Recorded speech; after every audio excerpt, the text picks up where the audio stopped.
Welcome to the 100-Yard Dash Football Podcast presented by the Chiefs Focus Network, where you talks about the NFL from end zone to end zone and all 100 yards in between. Without further ado, here's you.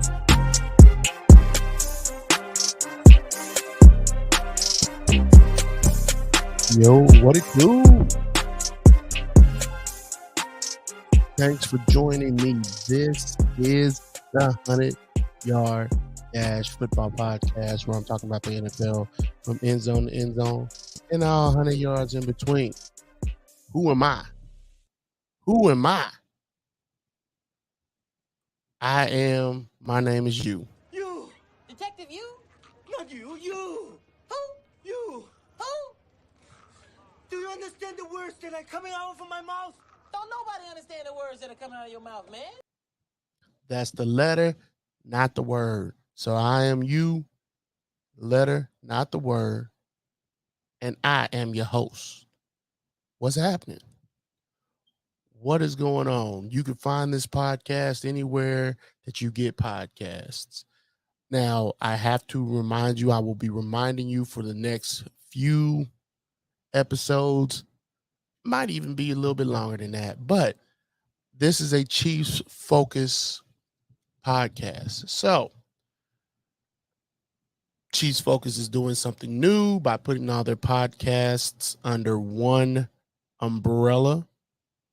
So, if you subscribe to Chiefs Focus, if you subscribe to the Chiefs Focus podcast, you will find the 100-Yard Dash episodes within those ranks. I do this thing at least once a week, normally on Wednesdays. Sometimes I do it earlier. Sometimes I do it later in the week. If you set up your notifications, you can know when I'm on. You can join me and interact with me live by joining the StreamYard stream, the Chiefs Focus Twitch stream, or you can hit up the Chiefs Focus YouTube page. Like and subscribe as well. Goes a long, long way, further than you realize. Again, thank you for listening. Let's get into it. First thing we got, just a rundown of the show. We got the news, we got week 5 recap, and then we close. So let's get up in there.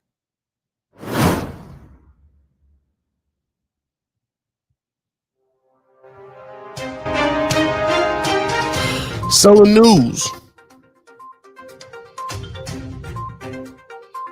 We got a flex alert. I told you about it last week, but I just want to keep reminding you. Flex alert. Flex alert. Last Monday, it was announced the game between the Detroit Lions and the Tampa Bay Bucks is on October 15th, has been moved to 4:25. I was about to say 4:30 just to round it up, but 4:25 this week. Or shoot. Yeah, 4:25 this week. So that is imminent. So to make sure if you pay attention to, if your team is the Lions, like a lot of people's team is this year, or you want to see something crazy, let's see what happens with this Tampa Bay Bucks and the Detroit Lions. One team is doing exactly as well as expected. One team's doing better than expected. So, and that's Tampa Bay Bucks doing better than expected. So, October 15th, week 5, this week has been moved to 4:30, 4:25 specifically. So, we keep it moving. Bye weeks have begun. Last week, the bye weeks have begun. So, week 5 in the NFL is when bye weeks began. And so that means I got a graphic up here. If I can get up to it. The graphic. We got the Cleveland Browns. We got the Los Angeles Chargers. We got the Tampa Bay Bucks and the Seattle Seahawks all on a bye week. So the Cleveland Browns are 2-2. Chargers are 2-2. Seattle's 3-1. And so is Tampa Bay at 3-1. Again, Tampa Bay is doing a lot better than many expected, including myself. So, shoot, let's get on. Let's get into this week 4 recap or the week 5 recap.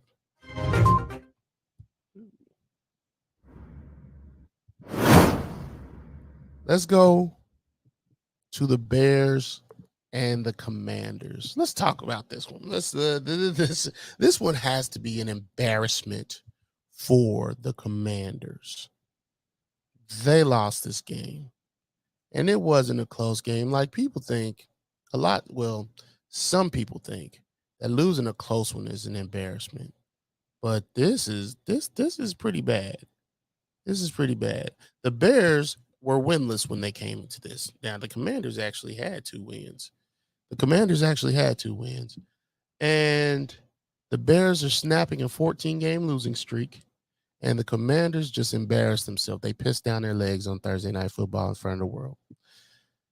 This looks exactly like what they thought it would look like. There was a story about how the Commanders drafted Emmanuel Forbes this past draft. I mean, it's a good story and all, but they don't have enough playmakers on offense or defense, in my opinion. And in a critical year, where you got a new ownership group in at the Commanders position, in a critical year where you're being evaluated differently than you had been before, Ron Rivera just needed to focus on getting a decent product on the field. But instead, they want to do it different ways, and it's not really a good product that they are putting out there. Now, the Bears, like I said, they snap a 14-game losing streak, and it is something good for them as they can now have something to rest on and not be so frustrated. Winning cures a lot of things. And that Bears team was getting frustrated and it was getting bad, but one win can cure a lot. So let's see what the Bears can do and hopefully string this one into more winning, hopefully. Let's keep it moving. The Jacksonville Jaguars whoop up on the Buffalo Bills. They dog walked the Buffalo Bills over in London, I think. So the Jags get back on course. They had just lost one, and they plan on staying that way. They made the big plays.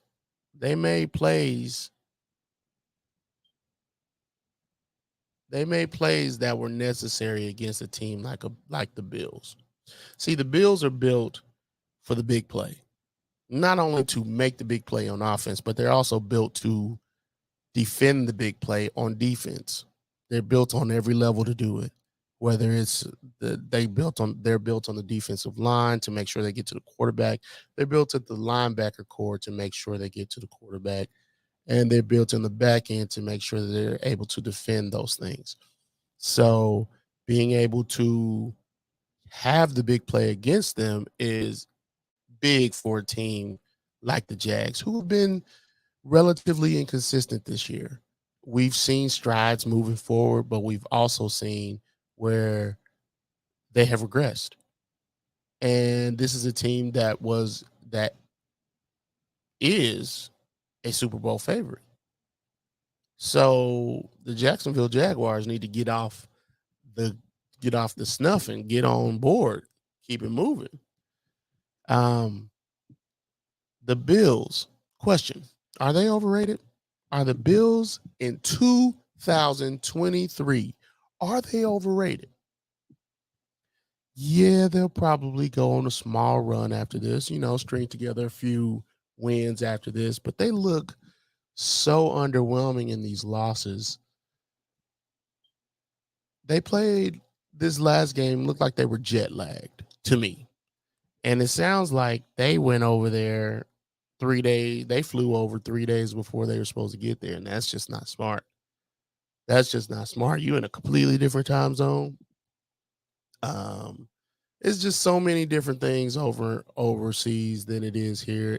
It would have been better for you to go over there and stay for a good week, maybe, or at least 5 days to acclimate yourself to the time difference.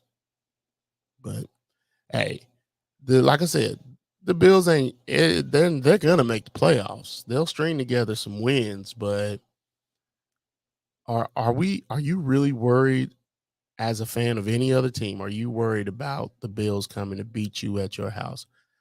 I'm not. I'm not. Sorry. So we keep it moving.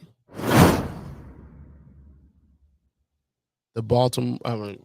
Hold on. That's the wrong one, and I still don't have it, but it's cool. The Baltimore Ravens beat the Steelers. The Baltimore Ravens. Where is it? There it is. The Ravens lose to the Steelers 10 or 17-10. Takes the Ravens to 3-2 and the Steelers to 3-2. So the Ravens went and got all that wide receiver offensive power. They got it all for Lamar, and he fell apart in this game when it mattered the most. Now, let me set up the scene. They were down, or they were tied, actually. I'm sorry. The Ravens were tied with the Steelers, and they're marching down the field. Then Lamar gets pressured and throws this pass to the end zone, and it gets picked off. Can't remember who it was. I think it was by Joey Porter Jr., but I'm not sure. And then he threw that pick. And then here come the Steelers. They march down the field, and they get themselves a touchdown. The Ravens did not play well in this game. The Ravens gained only 1 fourth quarter first down, only one. Then Lamar throws a pick in the end zone. Bad, very bad. And then the Steelers, let's go to the Steelers. The Steelers then march down the field and get this game-winning touchdown here, right? Why was the offensive coordinator not happy? They cut the camera to the suite where he's at, and everybody in the room is rejoicing except for him. Did they audible out of his call? Matt Canada has been underwhelming as the Steelers offensive coordinator. And as much as I could tell, nobody in Steeler Nation really enjoys having him around. Maybe I'm wrong in my assessment there, but it's not a good look. It's not, to me, a good look because it's just not good. He's sitting there like, I understand if you were a stoic kind of guy, but he's not. And it just looks like he's got sour grapes. Sour grapes. So we keep it moving. The Detroit Lions roll. They roll past the Carolina Panthers. So the Panthers is going to be interesting to see the Panthers probably get the number one pick after spending all that time trying to get the number one pick, right? It's going to be interesting. I don't have the graphic. I don't know where I put it, but it's all right. We're going to keep it moving. The Panthers looks okay. They went and acquired the number one pick from the Bears by trade. They traded a boatload of picks for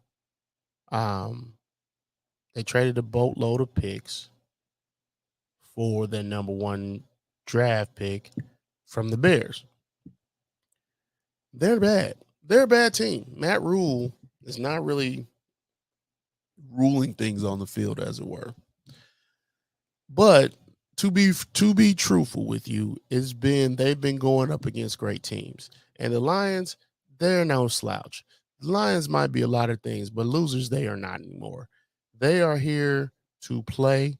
They're showing up, making sure you know it's them, making sure that they bury teams. They're not here for the games. They're not here for the games. They want you to make sure you know who beat them, who beat you. And it's the Lions. The Lions have at least 4 wins through 5 games for the first time since 2011. Over a decade. So in this game, they had 3 turnovers. They forced 3 turnovers. Aiden Hutchinson, the defensive lineman, had an interception. It's versus the Panthers. Don't get me wrong. There's a little bit of asterisk there, but the Lions didn't even need Amon-Ra St. Brown, who I think is really dynamic, and they didn't need Jahmyr Gibbs. The Lions could be very scary for the NFC. They could be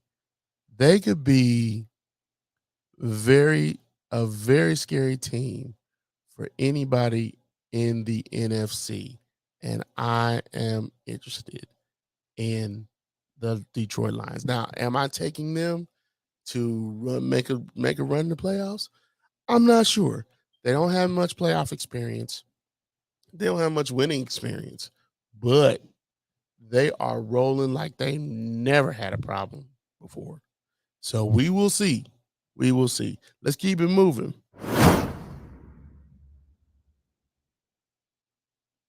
Nope. There we go. The Falcons beat the Texans 21-19. Takes the Texans to 2-3. Takes the Falcons to 3-2. Desmond Ridder finally had himself a good game. He finally had himself a good game. 300 yards, 300 plus yards passing for the first time in his career, which is good. And their defense, that play action works well for the Falcons. That play action on the offense works well for the Falcons. So shout out to the Atlanta Falcons for beating the Texans, because the Texans were trying to, get some momentum going with CJ Stroud and everything, which I still think they will have some momentum, or they will be able to recreate that momentum, but they got some work to do. And so do the Atlanta Falcons. This by no means is the best thing. I mean, they won, but this is not the end. They still have a lot of work to do to make it out of this division. Don't forget, they're in a division with the Saints. They're in a division with the Bucks. They're in a division with, I would say, the Panthers, but they're not even worth mentioning. So with those 2 teams, the Texans are much better than I expected. I mean, not Texans. The Bucks are much better than I expected. Just like we talked about earlier. They're much better than I expected. So if you plan, I do believe Atlanta might move on from their head coach this season if they can't figure out how to at least be competitive and be on the bubble for at least making the playoffs. If they can't do that, I believe that Arthur Blank is going to get the head coach out the paint. But we'll see. We'll see. Let's keep it moving. The Saints beat up on the lowly New England Patriots. The score 34-21. Saints are 3-2. Patriots are 1-4, and it's over for it's over for the Belichick era. It's over. It's over. Ding dong. The witch is dead. It's over. Bill Belichick. There's a statement that I know I'm using a lot of movie references right now. Bear with me. But, that statement, you either die a hero or live long enough to see yourself become the villain. Bro, if that's not what's happening to Bill Belichick, I don't know what is. If that's not the story of what's happening to Bill Belichick right now. Now, we know Bill is the end-all, be-all. Defensive mind, defensive guru, head coach, What else is he? The general manager, player personnel, the whole nine. He is that. At this point, his involvement is hindering the Patriots organization. And a lot of people don't think he should be fired. Like me myself, I've been on this airwaves and I said that maybe they should part ways amicably, right? I said that Bill Belichick might not get this record as a head coach. This 18, I think he's 18 games. I can't remember the exact number, but I think he's 18 games away from being the winningest head coach of all time. And I said I didn't think he would make it because if he won 18 games, if he has 18 games to get it. If he won 8 games a season, he wouldn't get it till his third year. He doesn't have 3 years with the Patriots as a head coach and the GM and the end all be all as he is. If he's relegated to coaching only, because he's definitely not evaluating talent the way he used to. So he definitely needs to go back to the head coaching as opposed to the GM side of things. He definitely needs to go there instead of that way. But if he just coaches, if he's still effective coaching and he can find a way to string together 10 wins, maybe it'll be in 2 years. But if he's doing both, I don't see this team winning more than 8 games this season or next. I just don't see it. Asante Samuel urges Tom Brady to come back to the Patriots. Bro, it ain't, because he thinks Tom Brady being back would make them a Super Bowl champion that year. Bro, it ain't happening. Ain't happening. Now, and I'm going to tell you why. Men got egos out of this world. And it came to a head between Tom Brady and Bill Belichick. It came to a head to where the big boss man had to get involved. And when it gets to that point, it's almost irreparable. And if it was, let's say it wasn't irreparable, bringing him back, Tom Brady, that last year that they had, the very last year that they had together, wasn't horrible. But the fact that when Bill Belichick was trying to get rid of Tom Brady, Tom had to go above his head. That's never going to sit well with another man. Ever. That's why Tom was like, you know what? I'll be the bigger man. I'll leave. I'll go get me a Super Bowl championship elsewhere. Now, I do believe that Tom, if he's still the same guy, if he still has the same mentality, Tom could probably bring it there. But, I mean, when I say that, I don't mean like I think he could still win some football games. I don't think he can win the championship. But, that remains to be seen. I ain't got to worry about it because the dude ain't coming back. I don't think he's coming back. So, we keep it moving.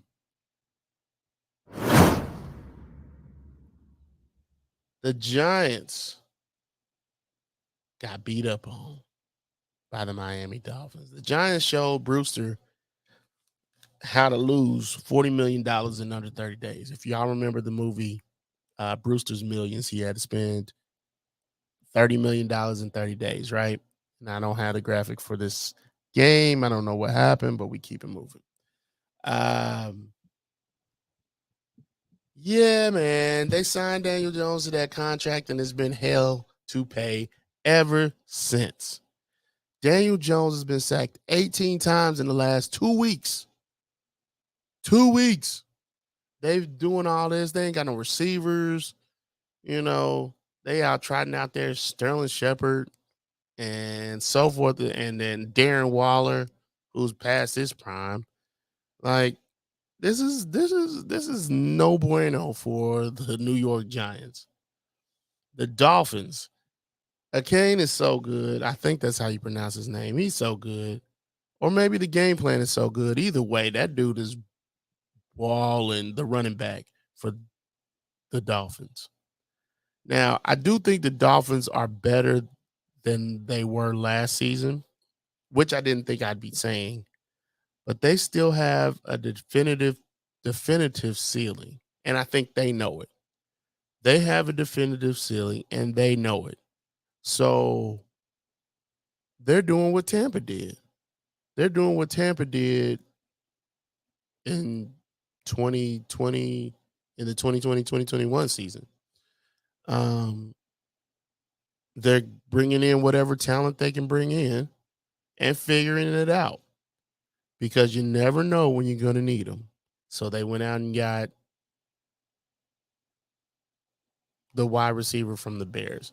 His name is escaping me, but they went out and got a wide receiver. So they're making sure they got size, they got speed, they got a lot of things down there. They're making it to where it's going to be difficult to beat them or even game plan for them, which I don't think is the wrong thing.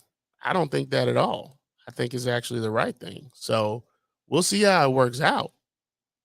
We'll definitely see how it works out, but I see what they're doing. The New York Giants, Miami whoops up on the Giants.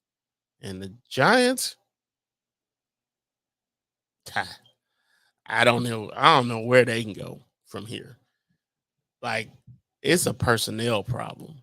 It legitimately is a personnel problem. Now you're stuck with Daniel Jones for at least 4 years, 3 years after this season's over. 3 years after this season is over. Let's keep it moving. The Tennessee Titans lose to the Indianapolis Colts in an AFC South battle. I don't know what the Titans are.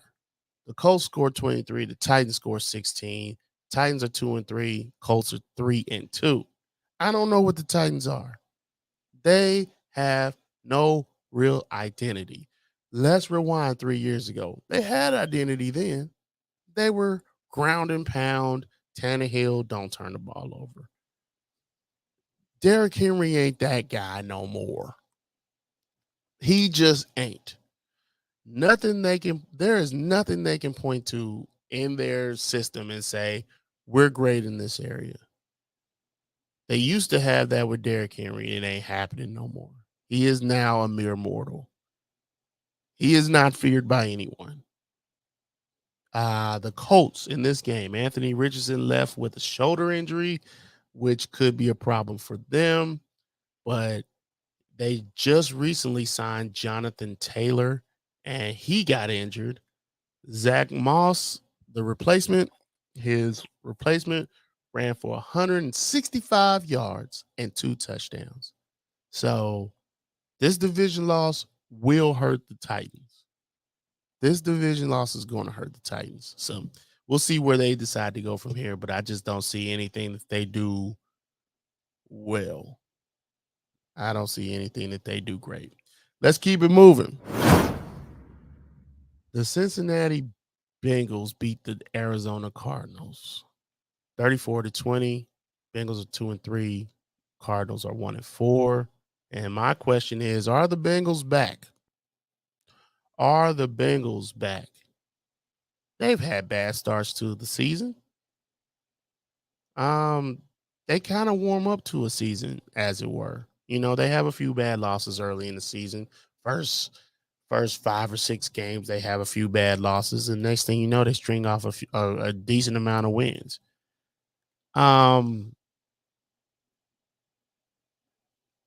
Remember last week we thought the sky was falling. Oh, you got to trade. They got to trade Jamar, and then this week, or Jamar, and his little statement, I got it here somewhere, but Jamar had his issues. Like, he was always open. Why ain't you throwing me the ball? Basically, I got rid of it. But last week they had that problem. This week, 15 receptions, 3 touchdowns, a Bengals franchise record for Chase.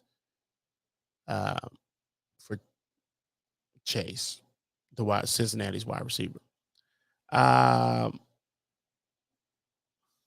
the third quarter is where the Cardinals really lost. Now, one thing I will say about the Cardinals, they will battle to the end. But the third quarter is where they lost this game. They were keeping up for a little while. They went for it on 4th and 1. They didn't get it, but after that play, it felt like everything shifted for them. Everything just shifted, and it shifted in the wrong direction. So the Arizona Cardinals, I hope they keep battling, keep fighting, because I like that in them. But the Bengals were just too much for the Arizona Cardinals. Let's keep it moving. The Philadelphia Eagles beat up on the Los Angeles Rams and remain unbeaten in the league. Philadelphia scored 23. The Rams scored 14. Philly is 5-0, while the Rams are 2-3. The Eagles did what they always do. They grind them down to a nub. Then, once they grind you down, it opens up everything everywhere else. Everything. They kept the Rams pass rushing down by running the ball. They had 159 yards rushing. Hurts went over 70-plus yards rushing. And once they did that, they were also able to get the opposing pass rush going. They were able to get their pass rush going by keeping the opposing quarterback at bay. They sacked Stafford 4 times. And it was half of those sacks were by one person, Jalen Carter. I want to say he's the 9th pick of this last year's draft. Now, on to the losers, the Rams.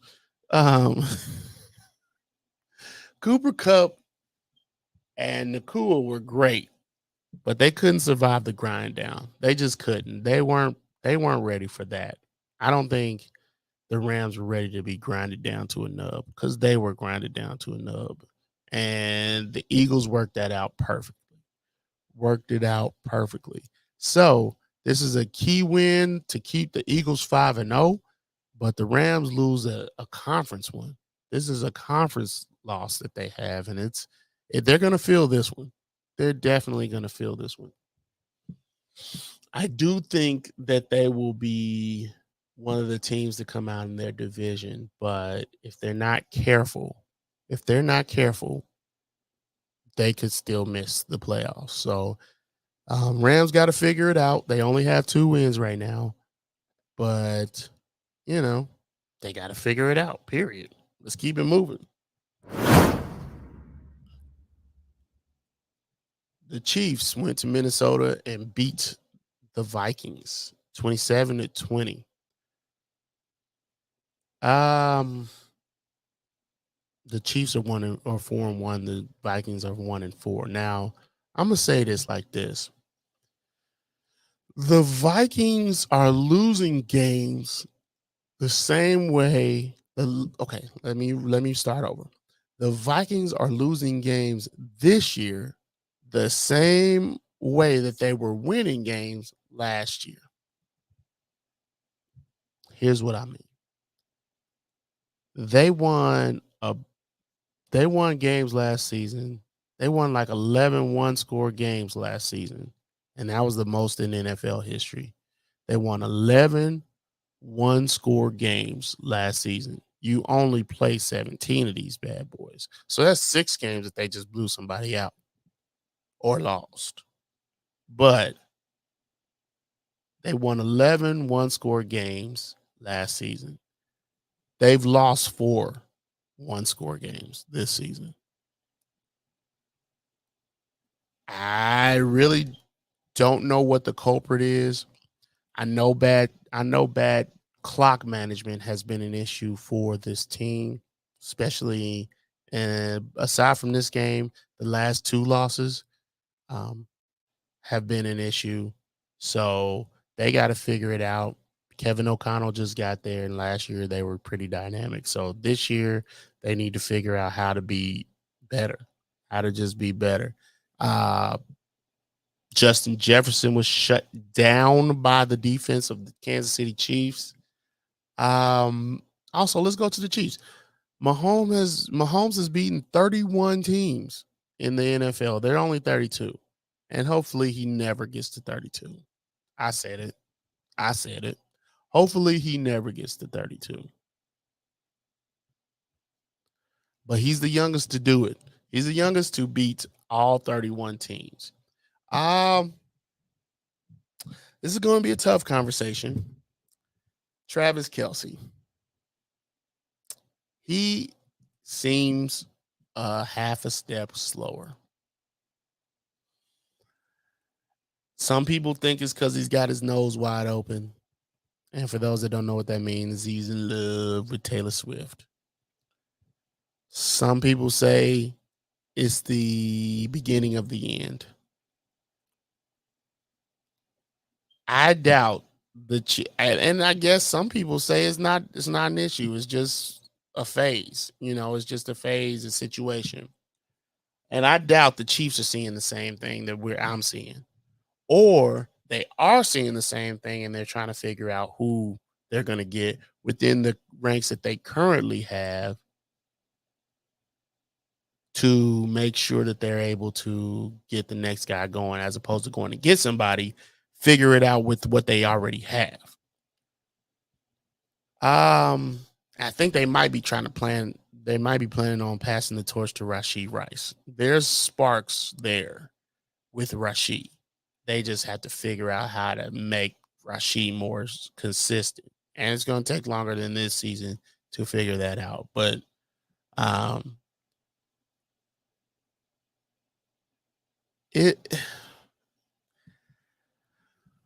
somebody's got to get 1,000 yards in this offense for it to be dynamic enough to win anything. And I don't think we're past that point with Kelce yet, because he can string together a bunch of games. But somebody in this Chiefs offense has to score have 1,000 yards, I believe, for this offense to do what is normally expected to do.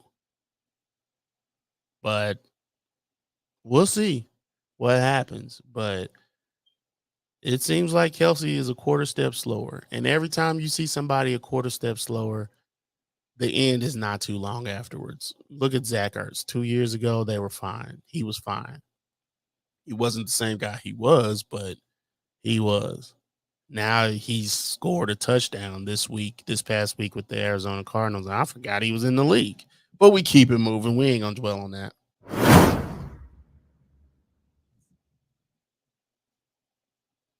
Revenge is a dish best served cold.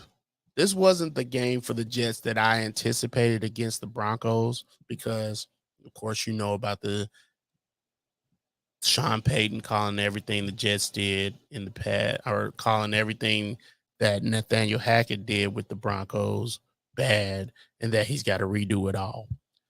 Look, this wasn't the game for the Jets that I anticipated. The Jets defense was all right. They held them to 21 points. But Russ and Peyton, they ain't going to make it to the end of the season.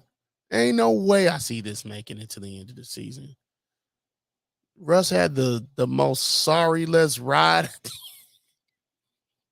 at the end of the press conference on Sunday night or Sunday. It was bad. It was actually kind of bad for both teams, but the Jets get the revenge that they were looking for their offensive coordinator. They got the win they were looking for. The Jets are 2-3. The Broncos are 1-4. And again, I don't see Russell Wilson finishing the season as the starting quarterback. So we'll see what happens.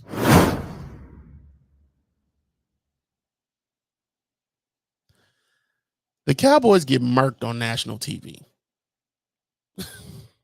And I will put the graphic up, but you got the score is incorrect. The Cowboys get murked on national TV. Got fans crying. Got people recording Cowboys fans crying.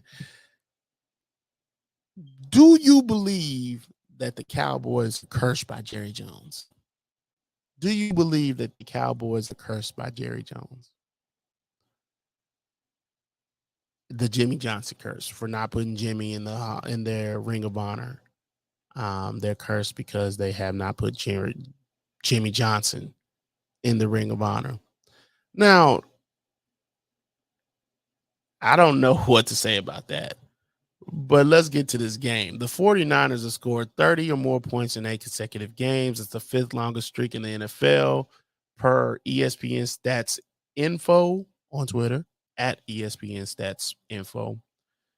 Stop expecting ugly games from the QB. Purdy might have one sooner or later, but stop expecting it. Don't expect an ugly game from him. He's more than a game manager. He's being trusted to do big things in that offense. He has a handle on this offense that I never saw from Jimmy G. So they trust that dude. Purdy is legit. He had legitimate expectations lofted on him this year, and he's handling them. So much so that the 49ers are undefeated, 5-0. And Dallas, let's go to Dallas. Dallas brought a water gun to a shootout, a water gun to a forest fire. It's not good for the Dallas Cowboys, and they admitted as much in the press conference. And everybody's blaming Dak. You knew what Dak was when you signed him. Why are you blaming Dak? Everything should fall on the head coach. And Mike, I will say it again, Mike McCarthy ain't no good head coach, period. I'm leaving it at that. And y'all saw so in here. 49ers fans, I know y'all was frustrated with, I know a few of y'all were frustrated with Kyle Shanahan and everything he got going on and the progress y'all have seen over the years and not being able to get to like win the big one. But Kyle Shanahan is such a good coach. So I love Kyle Shanahan. I love what he brings to the table and seeing that being able to admit when you're wrong is something crazy, is something that men aren't willing to do, especially rich men. And seeing that they were wrong with Trey Lance and being able to trade him off to the Dallas Cowboys of all people was nothing more than amazing, nothing less than amazing in my opinion. And I don't know if Dallas win this game thinking that Trey Lance had intel, but the game plan looked like Trey Lance had, like they trusted Trey Lance to give them the intel that they needed, and they lost. Ooh. But anyway, we keep it moving. Love ain't all the Packers need as they lose a close one in Vegas. Love is not all the Packers need. They're going to have to build a team around this dude. I'm not saying Love's not the answer to be the next quarterback. I'm not saying that at all. But what I am saying is they're going to have to build more dynamic talent around this quarterback for him to be successful. Because the Packers lose to the Raiders 17-13. Raiders score 17. Packers score 13. Both teams are 2-3. Sometimes I wonder, is LaFleur a good coach? Because when I think good coaches, I think of elevation of talent. I look at guys like Kyle Shanahan. I look at guys like Nick Sirianni. I look at guys like Mike Tomlin who are there and they coach guys up. But I look at guys like LaFleur and I just don't know, when you come into a situation where your quarterback is already good, Aaron Rodgers. When LaFleur got there, Aaron Rodgers was an MVP. Same thing that's why I have the feelings I have towards Mike McCarthy. I think Aaron Rodgers bailed him out many, many times. But when you have that kind of dynamic talent, you tend to get lost in the shuffle. you tend to allow the quarterback to do his thing while you coach up everybody else. Or you could coach up the quarterback, but he knows so much and is so good that you don't have to worry about him as much. So you don't. You try to go coach everybody else. But then when it's time, when that inevitable time comes where you have to at least coach up a quarterback, it's questionable that you can do it. And I think that's where we're at with LaFleur. That's where I believe that's where I'm at with LaFleur. I know that. Over to the Raiders. I already know Mike McDaniels. I already know McDaniels is not a good coach. Maybe y'all should just let ownership of the Raiders know that he's not a good coach. You won this game. I get it. The second game of the season. But going out to get Jimmy G was a bad idea in the first place, unless he was your backup. But Jimmy G now leads the league in interceptions. I'm sorry. I just don't know what you expected coming out of this game on Monday Night Football. It was a bad idea for Monday Night Football. I just didn't like it, but it is what it is. And the Raiders are 2-3, and so are the Packers. So, with that being said, that ends the Week 5 recap. It's going to be a crazy Week 6, and I'm interested. The Chiefs and the Broncos face off on Week 6 on Thursday night in Week 6, which is tomorrow, and I'm interested in that. Tune in to Chiefs Focus for the post-game show. Tune in to Pro Sports Fans, the app. We will be on tonight talking about games that how we can win this game, and we'll be on post game as well. Myself, JP, Caleb, and Q, the professor. So look forward to seeing everybody there. Hopefully, you should drop by Pro Sports Fans application. Come to the Chiefs section. That's where we'll be. We'll be having analysis throughout the game. We will, go through keys of hopefully winning the game afterwards, or whatever happens to be the case. Either whether we win or lose, we'll be on talking about it post game. So hopefully everything goes according to plan as far as us winning. And I don't think there's anything else that calls my attention. So if there's nothing else that calls my attention, Week 5 is over. We'll see what happens with Week 6. And until then, deuces.